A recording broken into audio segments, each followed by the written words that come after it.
காரைக்குடி சட்டமன்ற தொகுதியினுடைய முன்னிலை நிலவரங்கள் வந்திருக்கிறது. தமிழக வெற்றிக் கழகத்தினுடைய வேட்பாளர் DK பிரபு முன்னணி நிலவரத்தில் இருக்கிறார். காங்கிரஸ் கட்சி திமுக கூட்டணியில் இருக்கக்கூடிய காங்கிரஸ் கட்சிக்கு ஒதுக்கீடு செய்யப்பட்ட காரைக்குடி சட்டமன்ற தொகுதியில் மாங்குடி வேட்பாளர் பின்னடைவை சந்தித்திருக்கிறார். இருவருக்கும் இடையிலான வித்தியாசம் அதிகமாக இருக்கிறது. இதில் இன்னொரு சுவாரஸ்யம், நாம் தமிழர் கட்சியினுடைய தலைமை ஒருங்கிணைப்பாளர் சீமான் 3வது இடத்திற்கு தள்ளப்பட்டிருக்கிறார்.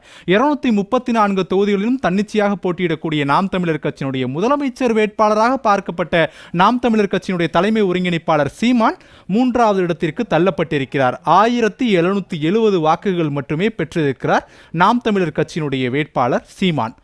அமமுக அதிமுக 4வது இடத்திற்கு தள்ளப்பட்டிருக்கிறது. ரொம்பவே ஒரு முக்கியமான விஷயம். இது வரைக்கும் 3வது இடம் தான் பார்த்திருப்போம். இங்கே அமமுக 4வது இடத்திற்கு தள்ளப்பட்டிருக்கிறது. தேர்போகி வி பாண்டி 1477 இடங்கள் பெற்று 4வது இடத்திற்கு தள்ளப்பட்டிருக்கிறார். தாவேகா முதல் இடத்தில் நீடிக்கிறது. 2வது சுற்று அடிப்படையில் இந்த முன்னணி நிலவரத்தை நம்முடைய செய்தியாளர்கள் காரைக்குடியிலிருந்து வழங்குகிறார்கள். அந்த விவரங்களை நம்ம பார்க்க முடிகிறது.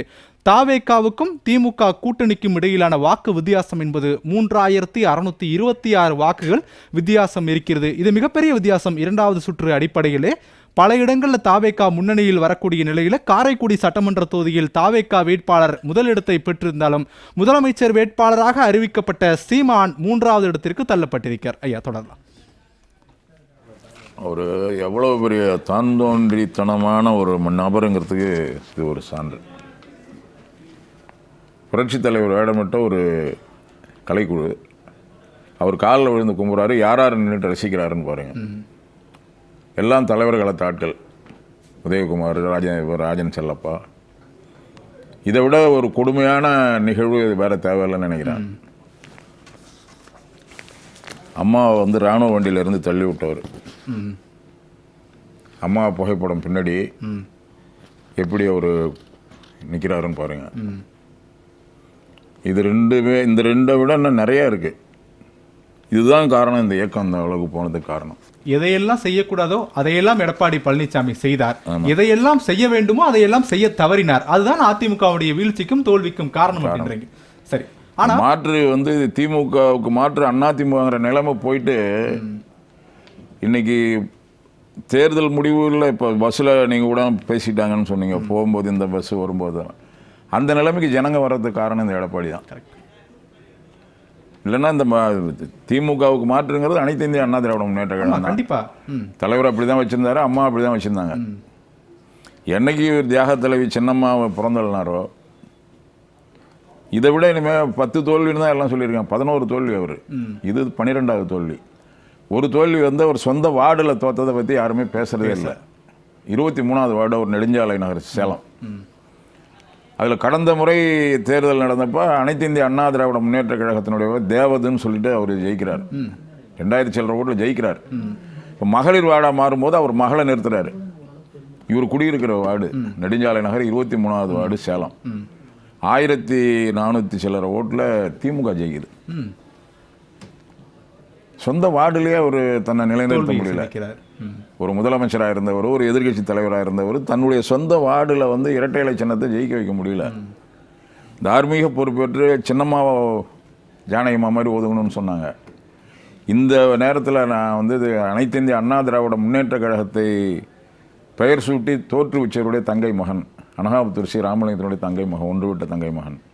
அவருக்கு இந்த நேரத்தில் இந்த ஜெயா தொலைக்காட்சியின் மூலயமாக எடப்பாடி பழனிசாமி இல்லை, சிறுவம்பாளையம் பழனிசாமி இல்லை, அந்த பழனிசாமிக்கு சொல்கிறது என்னென்னா, அழகாக நீங்கள் போயஸ் தோட்டத்துக்கு சின்னம்மாட்டை எழுதி கொடுத்துட்டு ஒதுங்கிட்டீங்கன்னா இந்த இயக்கம் வருங்காலத்தில் நல்லாயிருக்கும்.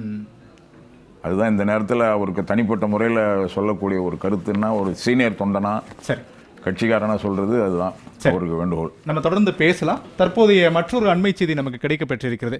கோபிச்செட்டிப்பாளையம் சட்டமன்ற தொகுதியில் தமிழக வெற்றிக் கழகத்தினுடைய வேட்பாளர் அதிமுகவினுடைய முன்னாள் மூத்த நிர்வாகி, அதிமுகவில் இருந்த முன்னாள் மூத்த அமைச்சர் KA செங்கோட்டையன் முன்னணி நிலவரத்தில் இருக்கிறார். 2வது இடத்திற்கு திமுக தள்ளப்பட்டிருக்கிறது. ஒரு விஷயத்தை முதல் சுற்றுலையும் பேசணும் சுப்பிரமணியன் சார், 2வது சுற்றுலையும் பேச வேண்டிய கட்டாயம் எழுந்திருக்கிறது. அதிமுக வேட்பாளர்களை மக்கள் எங்கேயுமே நிராகரிக்கலை, அவங்கள வெறுக்கலை. அதற்கு உதாரணம் செங்கோட்டையன். சில மாதங்களுக்கு முன்பாக தான் தாவேக்காவில் இணைந்த ஒரு மூத்த தலைவர். செங்கோட்டையனை வெற்றி பெற வைக்கிறார்கள் கோபிச்செட்டிப்பாளையம் மக்கள். அதிமுக என்றுதான் அவர் இப்போதும் அறியப்படக்கூடிய நபர். அவரை வெற்றி பெற வைக்கிறார்கள். ஆனால் பல இடங்களில் அதிமுகவுடைய அமைச்சர் செல்லூர் ராஜுல தொடங்கி பலர் திண்டுக்கல் சீனிவாசன் வரைக்கும் தோல்வியை சந்திக்கக்கூடிய நிலைமைக்கு தள்ளப்படுகிறார்கள். எனவே அதிமுக தலைமைக்கு எதிரான ஒரு மனநிலைமைக்கு தான் மக்கள் தள்ளப்பட்டிருக்கிறார்கள். அதிமுகவுடைய வேட்பாளர்களுக்கு அல்ல அப்படின்றத இங்கே புரிஞ்சுக்க முடியுது. செங்கோட்டையன் கிட்டத்தட்ட 23,759 வாக்குகள் பெற்று முன்னிலையில் இருக்கிறார். அவரை எதிர்த்து போட்டியிடக்கூடிய திமுகவை சேர்ந்த என் நல்லசிவம் 17,005 வாக்குகள் பெற்று பின்னடைவை சந்திருக்கிறார். இந்த தொகுதியிலும் கோபிச்செட்டிப்பாளையம் சட்டமன்ற தொகுதியிலும் தாவேகா வெர்சஸ் டிஎம்கே என்ற போட்டியை நிலவுகிறது. இருவருக்கும் இடையிலான வித்தியாசம் 6,754 என்ற எண்ணிக்கையில் இருக்கிறது. இது மூன்றாவது சுற்று அடிப்படையில் இந்த வாக்கு வித்தியாசம் அதிகம் அப்படின்றத புரிந்து கொள்ள முடிகிறது. செங்கோட்டையன் தமிழக வெற்றிக் கழகத்தினுடைய பல்வேறு முக்கியமான பணிகளில் தேர்தலின் போது பணியாற்றினார். இன்னும் சொல்லப்போனா விஜய் பல இடங்களுக்கு சென்று பிரச்சாரம் மேற்கொண்டார். செங்கோட்டையன் போட்டியிடக்கூடிய தொகுதிக்கும் அவர் செல்வார் கடைசி நேரத்தில் எதிர்பார்க்கப்பட்டது. அங்க போல, ஆனால் செங்கோட்டையன் மட்டும் இறுதி வரை நின்று பிரச்சாரத்தில் மேற்கொண்டார். அவர் வெற்றி பாதையை நோக்கி செல்கிறார். தாவேகா வெற்றி பெறக்கூடிய நோக்கில் செல்கிறது அப்படின்றத வித்தியாசத்தின் அடிப்படையில் பார்க்கிறோம்.